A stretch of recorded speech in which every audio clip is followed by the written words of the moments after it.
And welcome back, guys. Today we'll be reviewing this, the Atlas 2.0 from the guys at Ruroc. So I'm looking forward to telling you guys what this lid is like. So without further ado, let's get on with it.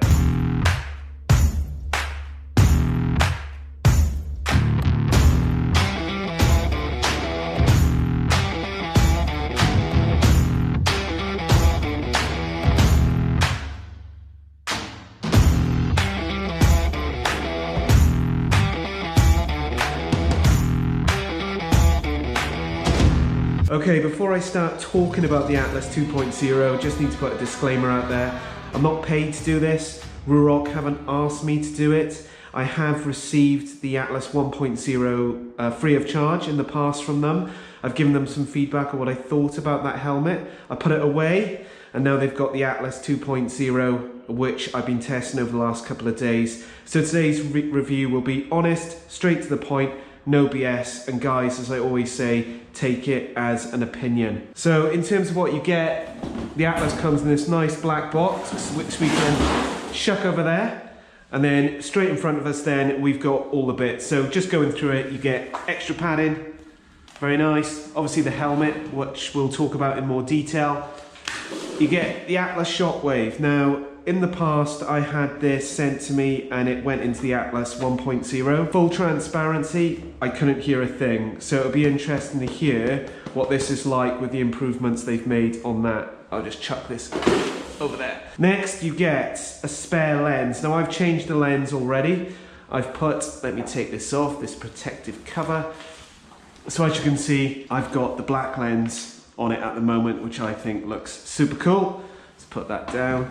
And then what you do get with the Atlas is this clear lens, which I'll awkwardly open the bag and show you guys quickly. There you go. So that's what it looks like. Very nice. Other things you get, so this is the big one for me, anti-fog. Really important, especially in the UK, because this is needed a lot. So I'll be interested to see how this plays out. And then all the other things that you get, nice bag. Okay, so that's that.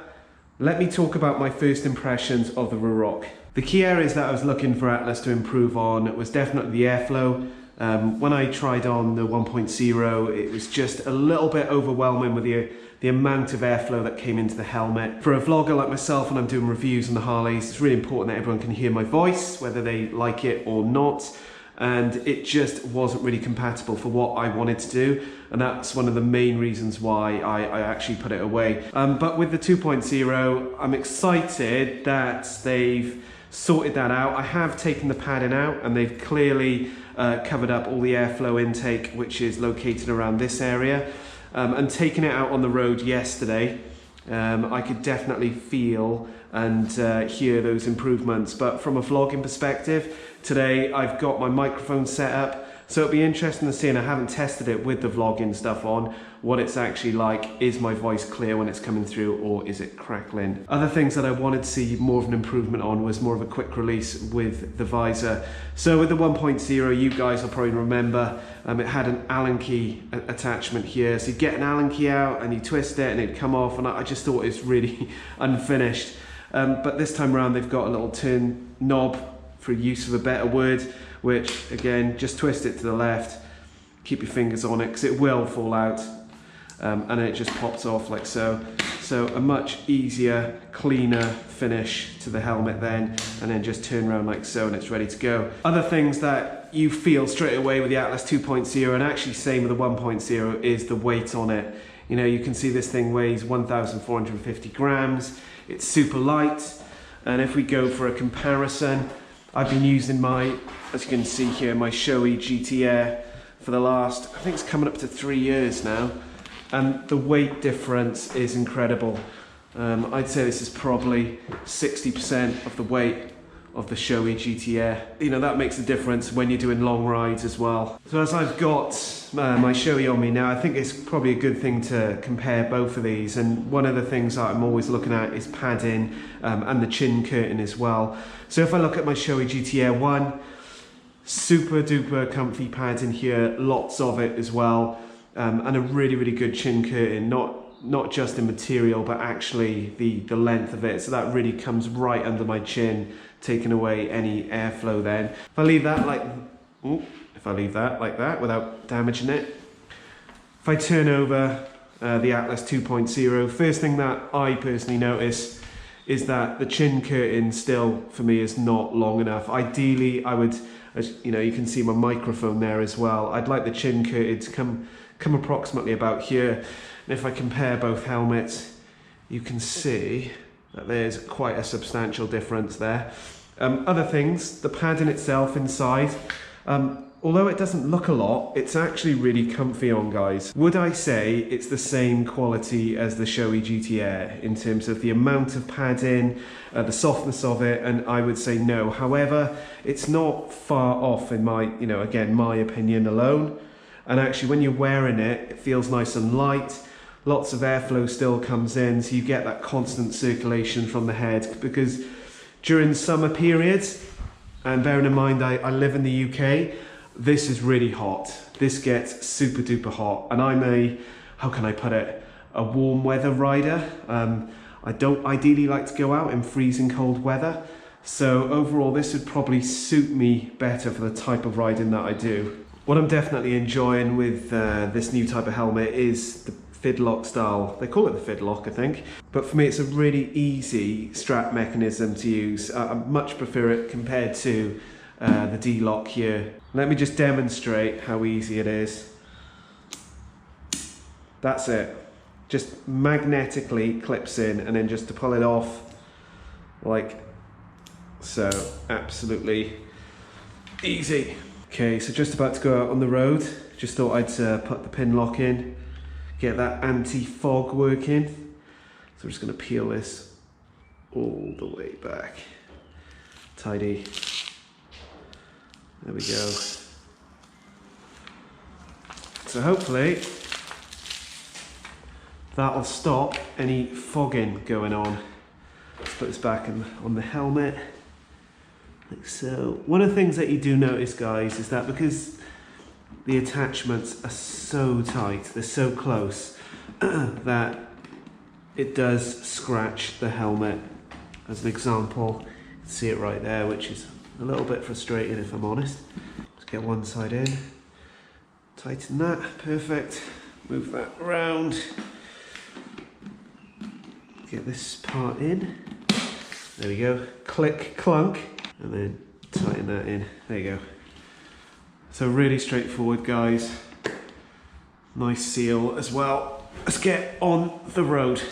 So I've just got my helmet on, vlogging is underway, and now I've got to make that decision on which gloves I'm going to take out with me. Do I go with a red, or do I go with this style? I think I'm going to go with this style today. Right, let's get cracking. Listen to the engine roar.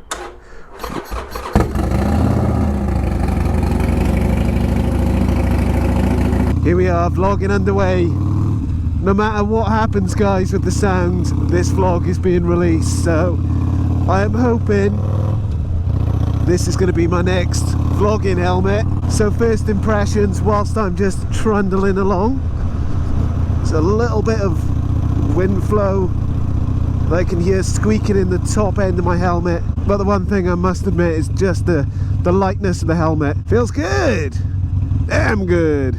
And now with that anti-fog lens that I've dropped in the visor, I've had that one shut down straight away, breathing heavily like an ape, and no sign of it fogging up at all, which is good. The one thing that drew me to the Atlas helmet straight away was the look of it. Personally, I think it's the best looking helmet on the market. Kind of reminds me of the Ghost Bandits and all that style, but everyone that I've come into conversation with has said, you know what, that helmet is sick.